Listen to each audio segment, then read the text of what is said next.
Защититься от мошенников помогает только финансовая грамотность, а информирование о способах совершения преступлений создает атмосферу паники в обществе, сообщил начальник Центра финансового обеспечения МВД по Коми Евгений Бардюк на заседании Координационного совета при правительстве по повышению финансовой грамотности. Республику часто выделяют на федеральном уровне в этой работе, но и нам есть к чему стремиться. О финансовом просвещении расскажет Евгений Стокас. Сотни книг были написаны людьми о том, как стать богаче или хотя бы не обеднеть. Не только привести семейный бюджет в порядок, но и защитить нажитое тяжелым трудом хочется всем. И повысить свою финансовую грамотность может любой житель Коми. Центр финансовой грамотности республики в этом году охватил своими мероприятиями более 14 тысяч человек. По разным направлениям в разном количестве. То есть если мы говорим о конкурсах, то прирост небольшой, хотя нам хотелось бы, чтобы было, конечно, этот рост ускорился, потому что нам не очень понятна история, когда по конкурсу предусмотрены денежные призы, а заявок очень мало. А если мы говорим о масштабных мероприятиях, то увеличивается и количество спикеров, и количество участников.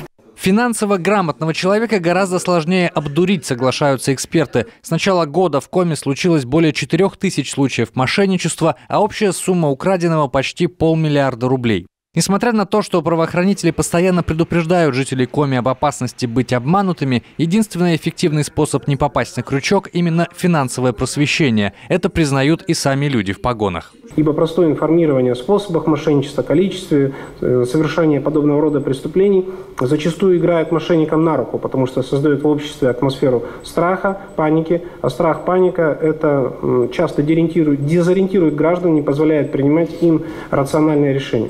Поэтому только повышение финансовой грамотности с самого низового уровня, с уровня даже дошкольного образования, как выше уже здесь было сказано, позволит переломить ситуацию. В Коми давать детям эти знания начинают еще с детского сада. Всего постоянно обучаются порядка 100 тысяч человек, рапортует Министерство образования. Не только в школе и в вузах, но и в учреждениях профессионального образования.